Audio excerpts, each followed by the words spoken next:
वैष्णवी, अजय, क्या है ये सब? सर, आप लोगों ने अजय को क्यों अरेस्ट किया है?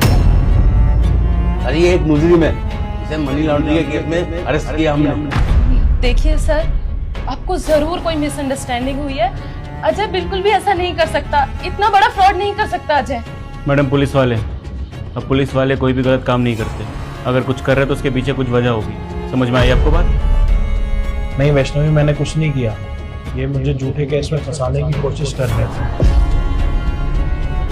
सर, आपकी बात बिल्कुल ठीक है, लेकिन अजय को मैं बहुत टाइम से जानती हूँ, इतना बड़ा फ्रॉड वो नहीं कर सकता। जरूर कोई गलतफहमी हुई है।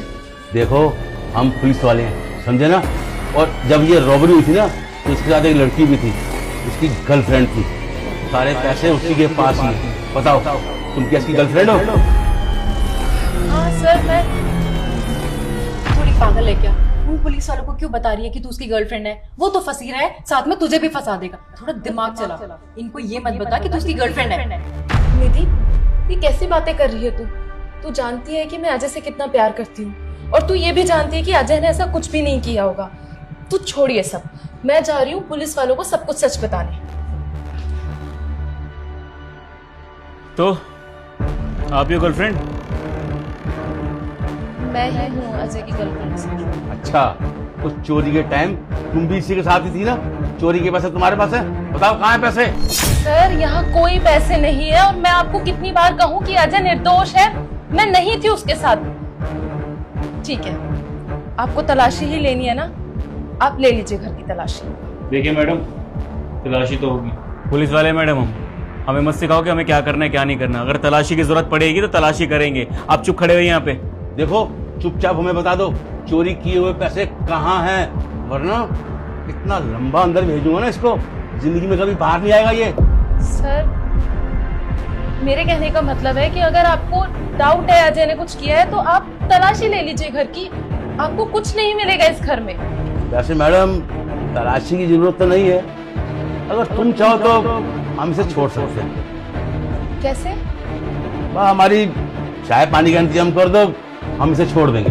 चाय पानी? मैं कुछ समझी नहीं। लगता है तुम बहुत भोली हो, पुलिस वालों से कभी तुम्हारा वास्ता पड़ा नहीं है। समझाओ इसे जरा। देखिए मैडम, अगर आपको चाहिए कि आपका बॉयफ्रेंड कानून की हिरासत से छूट जाए, तो आपको हमें सिर्फ 2 लाख रुपए देने पड़ेंगे। 2 लाख अगर आप दे देंगे तो आपके बॉयफ्रेंड को हम छोड़ देंगे। बताइए, मंजूर है? 2 लाख रुपए? सर, इतने सारे पैसे मैं कहाँ से लाऊंगी? और फिर अजय ने जब कुछ किया ही नहीं है, वो एकदम निर्दोष है, मैं 2 लाख रुपए क्यों दूं आपको? अच्छा, हमें सिखाएंगे हमें क्या करना है क्या नहीं करना? जितना बोला उतना करो ना। देखो, हमें पूरे 2 लाख रुपए चाहिए। अगर तुम हमें 2 लाख रुपए दे दोगी ना, तो हम इसे छोड़ देंगे। बोलो, दे सकती हो 2 लाख रुपए? नहीं तो हम इसे ले जाएंगे। ठीक। वैष्णवी, तू क्या कर रही है? अगर तेरे पास 2 लाख रुपए हैं, तो तू इस पे क्यों खर्च कर रही है? यार चलते हैं ना, हम अपना थाईलैंड ट्रिप, शॉपिंग कर सकते हैं, हम अनलिमिटेड खाना खा सकते हैं। तो क्या दिमाग नहीं है क्या तेरे में? निधि पागल हो गई है। वहाँ अजय को वो लोग जेल में डाल देंगे, तुझे यहाँ पे खाना खाने की पड़ी है। देख, मेरे पास जितनी भी सेविंग्स है ना, मैं इनको दे दूंगी ताकि वो लोग अजय को छोड़ दे। तुझे पता है मैं अजय के बिना नहीं रह सकती। वैष्णवी, थोड़ा दिमाग यूज कर। वो पैसे अपने पे खर्च कर ले, उस पे खर्च करने का कोई फायदा नहीं है। मुझे लगता है तेरा ना पूरा का पूरा दिमाग फिर गया है। तुझसे बात ही करना बेकार है। ठीक है सर, मैं आप लोगों को 2 लाख रुपए देने के लिए तैयार हूँ, लेकिन सर मैं 2 लाख रुपए एक साथ आपको नहीं दे सकती। मेरे पास कुछ सेविंग्स है, वो मैं आपको दे दूंगी। बाकी के जो बचे हुए पैसे होंगे वो आप मुझे बता दीजिए कब किसको देने हैं। ठीक है, जो तुम्हारे पास अभी पैसे पड़े हैं ना, उतने पैसे हमें दे दो। बाकी के पैसे मेरा हवालदार आएगा, तुमसे लेकर जाएगा। उसके बाद मैं तुम्हारे बॉयफ्रेंड को छोड़ दूंगा। वैष्णवी, तुम ये पैसे क्यों दे रही हो? तुम इनको मना कर दो ना कि तुम मेरी गर्लफ्रेंड नहीं हो। ये तो मुझे झूठे केस में फंसा रहे हैं, और पैसे देने के बाद भी ये नहीं पता कि मुझे छोड़ेंगे या नहीं छोड़ेंगे। अगर तुमने पैसे दे दिए तो इससे ये साबित हो जाएगा कि मैं मुजरिम हूँ, और अगर ये मुझे नहीं छोड़ेंगे तो कल के दिन ये तुम्हें भी परेशान करेंगे। इससे अच्छा कि तुम इनको मना कर दो कि तुम मेरी गर्लफ्रेंड नहीं हो। मैं तो फंस रहा हूँ, बिना बात तुम्हारी जिंदगी भी खराब ही हो रही है। कैसी बातें कर रहे हो तुम अजय? मैं जानती हूँ कि तुमने कुछ भी नहीं किया है। तुम्हें कोई फंसा रहा है इस केस में। तुम यही रुको, मैं पैसे लेकर आती हूँ। जल्दी जाओ।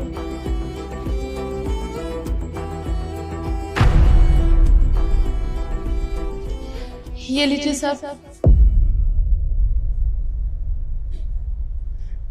अजय, क्या है ये सब? Will you marry me? Yes, पर मुझे कुछ समझ नहीं आ रहा है। ये एक प्रैंक था और प्रपोज करने का एक नया तरीका। वैसे भी तुमने मुझे बोला था, याद है तुम्हें, कि जब भी तुम मुझे प्रपोज करोगे तो तरीका कुछ अलग होना चाहिए जिससे तुम्हें पूरी जिंदगी याद रहे। तो इससे बेस्ट तरीका तो कोई हो ही नहीं सकता। ये प्रैंक था? अजय, तुम्हें पता है तुम्हारे इस प्रैंक की वजह से मैं कितना ज्यादा डर गई थी। मुझे लगा कि ये लोग तुम्हें जेल ले जाएंगे और पता नहीं तुम कब वापस आओगे। मेरे पास तो पूरे पैसे भी नहीं थे इन लोगों को देने के लिए। कैसा प्रैंक किया तुमने ये? कैसा लगा मेरा प्रपोज करने का तरीका? ये तरीका कभी भी नहीं भूल सकती मैं। सही है ना? कल के दिन हमारे बच्चे होंगे तो उनको तुम्हें ये स्टोरी तो बता पाओगे ना। हूँ बस तुमको सोचता, इससे ज्यादा तुमको चाहूं और क्या। तेरी मेरी ये कहानी है, ये सदियों पुरानी है, जुनून दिल का ये कब से। मेरी ख्वाबों की तुरानी, तेरी आंखों की रवानी से है घायल मेरा दिल ये। तुम्हें पता है कि इस प्रैंक में सफल मेरे साथ शामिल था मेरी। थैंक यू सो मच आप सबका।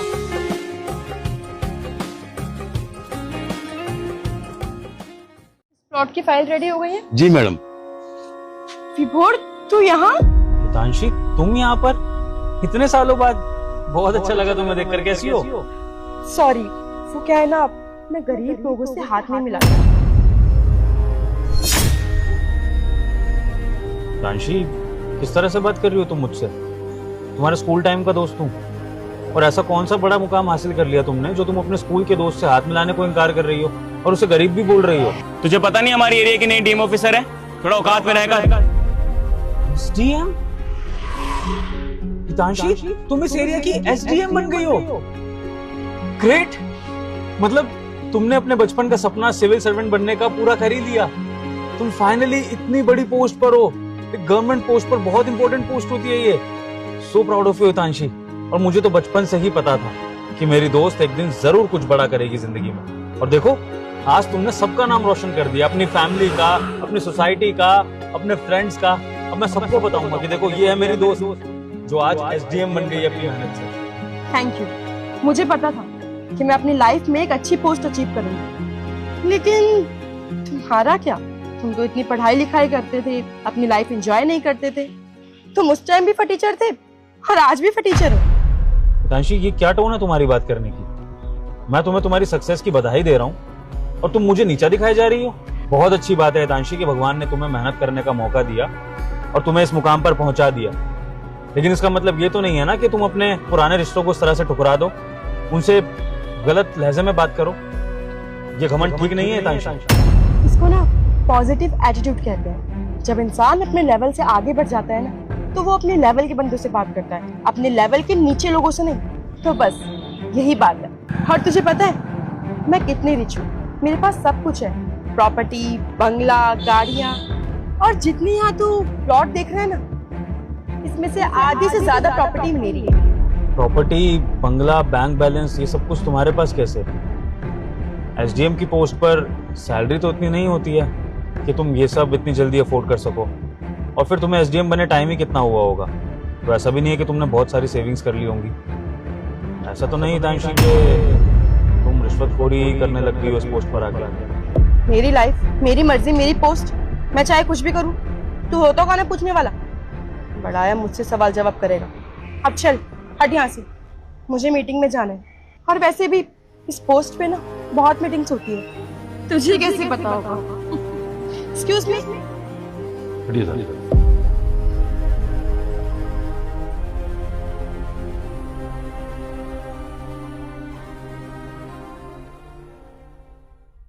लो मैडम, इस बार ना सिर्फ 5 लाख रुपए का घोटाला किया हमने।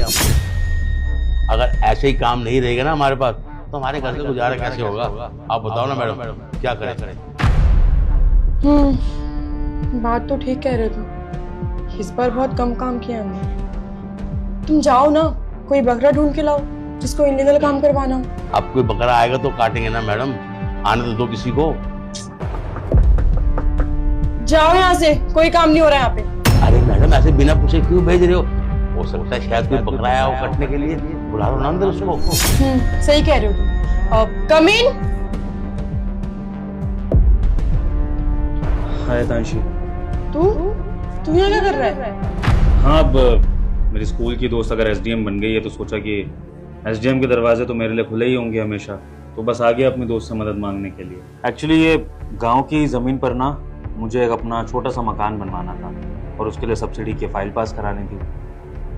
मैंने सोचा कि मैं किसी और ऑफिसर के थ्रू ये फाइल क्यों जाने दूं, जब मेरी खुद की दोस्त एसडीएम बन गई है। डायरेक्ट तुम्हारे साइन होंगे, डायरेक्ट सब्सिडी मिल जाएगी और मेरे मकान का काम भी जल्दी शुरू हो जाएगा। तो बस तुम्हारे साइन चाहिए थे ताकि तुम ये फाइल पास कर दो। हाँ हो जाएगा, लेकिन यहाँ ना कोई काम फ्री में नहीं होता, चार्जेस लगते हैं। चार्जेस? पर तांशी ये तो सरकारी काम है ना, इसके चार्जेस किस बात के लोगी? हाँ ऑफ कोर्स, सरकारी काम है, इसका मतलब ये नहीं कि मैं हमेशा फ्री बैठी हूँ। मैंने इतनी मेहनत की है, इतनी पढ़ाई की है अपने शौक पूरे करने के लिए, और जितनी सैलरी मुझे यहाँ मिलती है ना उसमें मेरा घर नहीं चल पाता, तो मैं ऊपर की कमाई खाती। लेकिन तांशी, मैं तुम्हारे बचपन का दोस्त हूँ ना, तुम अपने बचपन के दोस्त से पैसे लोगी? ऐसा मत करो तांशी, मैं बड़ी उम्मीदों से तुम्हारे पास आया हूँ, मेरी मदद कर दो। और मैं देखो गांव की जमीन पर मकान बना रहा हूँ, कोई मॉल तो बना नहीं रहा हूँ जो तुम इस तरह से पैसे मांग रही हो। कोई बिजनेस डील हो तो समझ में भी आता है, अपने निजी इस्तेमाल के लिए बनवा रहा हूँ। तांशी पैसे मत लो। विभोर देखो, रिश्ते अपनी जगह होते हैं और काम अपनी जगह। अभी 2 दिन पहले की बात है, मेरे चाचा का काम था, मैंने उनसे भी 1 लाख रुपए लिए थे। अब तुम समझ सकते हो ना। और जब मैंने अपने चाचा से पैसे लिए तो तू कौन ही है, सिर्फ मामूली सा दोस्त। अब देख, तुझे अपना काम करवाना है करवा, वरना निकल यहाँ से, फालतू टाइम नहीं है मेरे पास। अच्छा ठीक है, अब क्या कितने पैसे लोगे? बता दूं कितने पैसे लगेंगे? 1 लाख रुपए लगेगा आपके लिए। तांशी क्या क्या बोल रही हो तुम? 1 लाख रुपए कहां से लाऊंगा मैं? मैंने अभी तुम्हें बताया कि गांव की जमीन पर मकान बनवाना है छोटा सा, कोई मॉल थोड़ी बनवा रहा हूँ जो 1 लाख रुपए दे दूंगा। हितांशी की तो तुमने हद मचा दी। हितांशी ऐसा मत करो, तुम्हारा दोस्त इतने पैसे कहां से लाएगा इस काम के लिए, फाइल पास करने के 1 लाख रुपए? तुम अभी से इतने पैसे लोगी तो फिर मुझे आगे जो काम कराने होंगे उनमें तो तुम लूट ही दोगी मुझे। हितांशी मत करो ऐसा, प्लीज कुछ डिस्काउंट दे दो, इतना पैसा मैं नहीं दे सकता। अच्छा दिखा फाइल।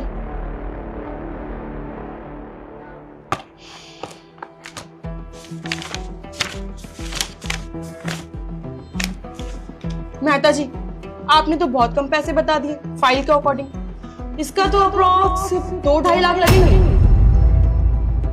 2-2.5 लाख? हितांशी तुम क्या कर रही हो? मैं 1 लाख देने की स्थिति में नहीं हूँ, तुम पैसों को और डबल कर रही हो। हितांशी तुम्हारे आगे हाथ जोड़ रहा हूँ, अपने दोस्ती की खातिर मुझसे इतना पैसा मत लो। हितांशी थोड़ा सा दे दो जिसमें तुम्हारा भी काम हो जाए और मेरा भी। देखो, तुम अपना काम करवाना है करवाओ, नहीं करवाना है मत करवाओ। मुझे मतलब नहीं है पैसे कहाँ से लाओगे, घर कहाँ से बनाओगे, मुझे अपने पैसों से मतलब है। काम करवाना है करवाओ, ना जाओ यहाँ से। ठीक है हितांशी, अब जब तुमने कोई ऑप्शन ही नहीं छोड़ा है तो फिर मुझे पैसे तो देने ही पड़ेंगे ना, चाहे फिर मैं कहीं से मांग के दूं, उधार लेके दूं या कुछ भी, दे दूंगा तुम्हारे पैसे। लेकिन हितांशी, मैं तुमसे क्वेश्चन पूछना चाहता हूँ, तुम एसडीएम की कुर्सी पर बैठ के अपने असिस्टेंट के साथ खुलेआम रिश्वतखोरी कर रही हो, तुम्हें डर नहीं लगता है कि इस बात का अगर खुलासा हो गया तो तुम दोनों की सरकारी नौकरी जा सकती है? अरे डर किस बात का, इस लाइन में जितने भी लोग होते हैं ना, सब कोई घूसखोरी करते हैं। जितनी हमें तनख्वाह मिलती है उतने में हमारा घर चल नहीं पाता, तो इसी काम से हमें पैसे निकालने पड़ते हैं। फिर भी हितांशी, सपोज करो किसी बड़े अधिकारी को, जैसे कि किसी एरिया के डीएम को पता लग जाए कि इस एरिया की एसडीएम रिश्वतखोरी कर रही है, फिर तो तुम्हारी नौकरी खतरे में आ सकती है, तुम्हारे खिलाफ कार्रवाई हो सकती है। इस बारे में सोचा नहीं तुमने एक भी बार? अच्छा, कौन बताएगा? तू बताएगा? नहीं, मैं नहीं बताऊंगा। मैं क्यों ही बताऊंगा, मैं तो तुम्हारा दोस्त हूँ ना। लेकिन बड़े अधिकारियों तक बात तो कैसे भी पहुंच सकती है, क्योंकि अब तुम खुलेआम रिश्वतखोरी कर रही हो, क्या पता कोई मुखबिरी कर दे, फिर क्या होगा? हाँ तो क्या बड़ी बात है, अभी 2 हिस्से होते हैं, तब 3 हिस्से हो जाएंगे। हाँ। और क्या पता इस एरिया के डीएम भी करप्ट ही हो। आजकल कौन ये ईमानदारी से काम करता है, सब लोग ऐसे ही हैं। नहीं तांशी, ये तुम्हारी बहुत बड़ी गलतफहमी है कि हर ऑफिसर जो सिविल सर्वेंट की पोस्ट पर ज्वाइन करता है वो करप्शन के लिए आता है, पैसा कमाने के लिए आता है। कुछ लोग देश की सेवा करने के लिए भी आते हैं। देश से करप्शन मिटाने के लिए भी ज्वाइन करते हैं, जैसे कि तुम्हारे सामने जो खड़ा है इस एरिया का डीएम वो जो। देख रहे हो मेहता जी, पागल हो गए, दिमाग खराब है इसका। इसका ना सपना था, अब जब बन नहीं पाया तो कहानियां बना रहे। तू और डीएम, औकात देखिए अपनी। मैडम, ये कैसे डीएम लगता है क्या? कोई बात नहीं तांशी, होता है, कुछ चीजों पर विश्वास होता नहीं बिना सबूत के, है ना। एक काम करो, तुम्हारे पास जो ये फोन रखा है इससे जिलाधिकारी विभाग में कॉल करके पूछो कि इस एरिया का डीएम ऑफिसर कौन है, फिर तुम्हें सच्चाई का पता लग जाएगा। रुक,